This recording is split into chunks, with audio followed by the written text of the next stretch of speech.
Glenn Rogers, un hombre que había invertido toda su fortuna en esta granja maldita.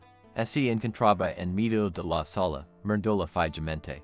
Ella estaba arriba, justo en el techo, colgando de la viga principal. Y era inmensa. No solo alta, sino gigantesca, con extremidades hinchadas y azuladas y el cabello enredado como un nido de cuervos.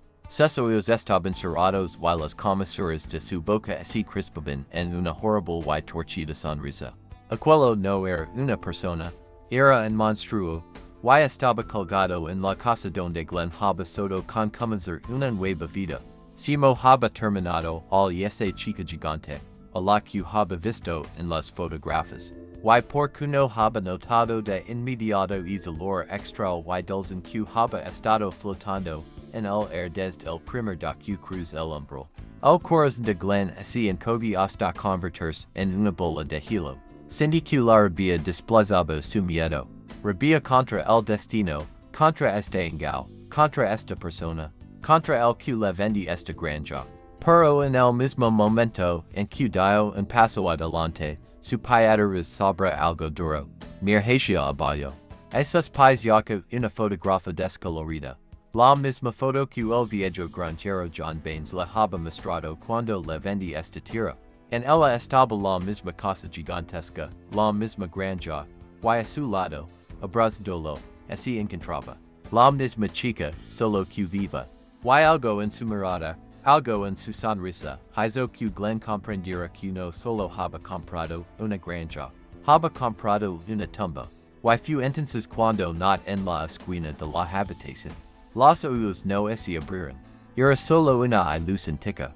Los rayos del sol poniente, que se colaban por la ventana sucia, se reflejaban en las pupilas tres y sin vida, creando una ilusión espantosa. Glenn retrocedió, su corazón latiendo como un caballo acorralado, pero su mente había comenzado a reconstruir este terrible rompecabezas, poco a poco. Volví a mirar el edad, en el que estaba escrito en nombre. Betty, y a su lado, la misma fotógrafa. Su rabia hacia el farsante, John Baines, ya no era tan pura ni tan fuerte. Lentamente, dio paso al dolor y la compasión, mientras Glenn empezaba a comprender que no solo había comprado una casa, había comprado la terrible tragedia de alguien. Tom el diario que había sacado del cofre en el tico y lo abrí con dedos temblorosos. En la primera página, con una letra grande y torpe, estaba escrito: Mi diario. Soy Betty. Tengo 15 años. Lo que segue eran entradas líneas de tristeza y ternura infantil. Betty escribe sobre sí mozo con ser como las otras chicas, pero su cuerpo crece demasiado rápido, de forma imparable. Escribe sobre sí su padre. John intentaba encontrar una cura para ella, Simo viajaba por los estados, hablando con chamanes y curanderos. Pap dice que soy su niña especial, para los otros niños se ren y me silen. En no quiero ser especial. Glenn sentí que su corazón se apretaba con cada niña. Esta chica enorme era solo una niña, que sufre por su cuerpo y la crueldad del mundo. Pero el dolor en el diario no era solo causado por su crecimiento. Escribe sobre un hombre al que llamaba Silas. El Silas dice que soy una carga, que como demasiado, que necesito mucho espacio. Me mira como si fuera un monstruo. Pap dice que simplemente no entiende. Pero yo entiendo. Me odia. Estas palabras resonaron en los oídos de Glenn. Esta no era solo una historia sobre una enfermedad. Era una historia sobre la traición de una persona cercana, sobre una manzana podrida que envenena toda la familia. Betty escribe sobre las das en que Silas estaba especialmente enojado. Describe Simo esconde la comida, Simo rompe sus juguetes, Simo se ríe de ella cuando no puede pasar por una puerta. Una vez incluso la encerró en el granero. Tuve mucho miedo, escribe, tan sola en la oscuridad. Pero pap vino y derribó la puerta. Dio que me protegera de todos. Glenn Palopgino. La letra de Betty se volvió illegible, temblorosa, como si estuviera escribiendo con desesperación. Silas dio que si pap no se desiste el se cuidar con la granja. Dio que pap es débil y no puede con esto.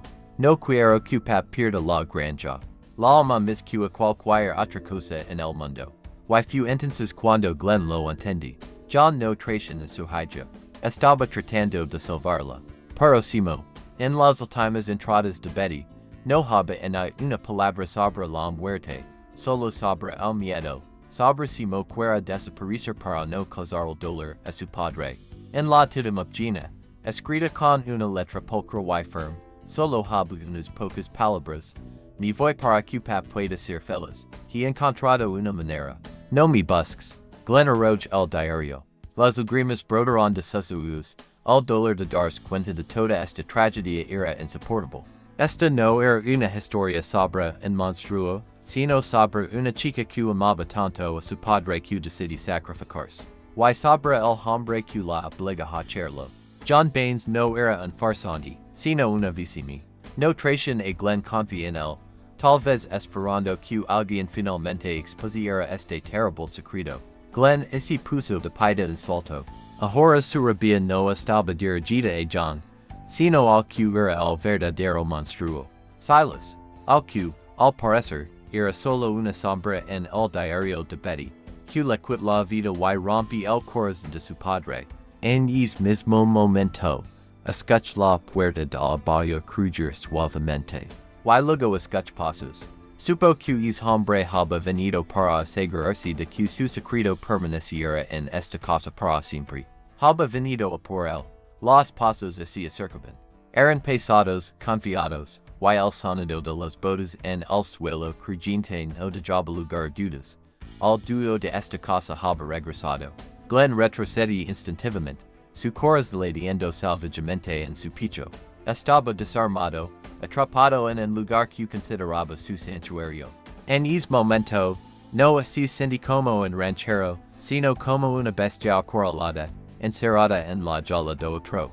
Le pa por la mente la idea de que John Baines no solo se había ido la había dejado, en legado que estaba destinado a ser su maldición. La puerta se abrió de golpe. Un hombre se para en el umbral. No era joven. Con una mirada penetrante y arrugas en las comisuras de su boca que parecen formar siempre una sonrisa astuta. Lavaba un traje limpio, y no parecía en absoluto un granjero. Estaba demasiado bien arreglado, demasiado relajado. La sorpresa de Glen no tuvo mites. Había esperado ver a John, o tal vez a alguien forajido, pero este hombre. Amanaba en hora de calma fría y calculada. Sabe que lo encontrares, dijo al hombre, con voz tranquila y uniforme. Te tom mis tiempo de lo que pensaba. Soy Silas, el hermano de John. Y te un nueva pesadilla. Glen sentía en escalofrío recorrer su espina dorsal. Era el hombre cuyo nombre estaba escrito en el diario, el hombre que había destruido esta familia. La aversión por él se encendía en el corazón de Glen con una fuerza renovada. Te dices esto. Susur Glen, silando el cuerpo. Porco, Silas entra en la habitación y se sacudi la manga con indiferencia. En ese quiero mirar el cuerpo de Betty. Su mirada estaba fija en la cara de Glen, como si estuviera disfrutando de su conmoción y miedo. Porco, preguntas porco. Silas se ríe suavemente. Mi hermano siempre fue un debiluco. Siempre puso los sentimientos por encima del sentido común. Nuestro padre me legla granja como el mayor, pero John, es tanto sentimental, decidí que él tenía mis derico ella. Y cuando esto, Silas gesticuló hacia el cuerpo. Esta cosa, se volvió absolutamente insoportable. Gastó el dinero en curanderos, en algunas pociones locas para curarla. La amaba de una manera que nadie me ama. Silas dao, en paso mis cerca, y Glen retrocedió instintivamente. Él la amaba porque era especial. Y yo era solo Silas, el hermano normal, el que trabajaba duro y construía. Y hizo John, construye una casa para su monstruo. Y me di cuenta de que mientras esta criatura viviera, nunca obtendrá lo que era legítimamente. No había en ella una gota de remordimiento en las palabras de Silas. Solo una aversión glacial, profunda y que lo consuma todo, que, al parecer, era hacia su hermano y su hija. Le dije, Continue Silas, beyond la vez en susuro que inquiet e Glen. Le dije que su padre estaba perdiendo la granja por su culpa. Que no poda con las dudas, que se estaba arruinando, que se avergonzaba de ella. La conventa que se iba, al ser feliz. Le mostrar si hacerlo para que nadie sospechara. Amaba tanto a su padre que no pudo soportar la idea de su dolor. Lo hizo ella misma. Y solo la ayed. El horror de Glen alcanzó su punto zimo.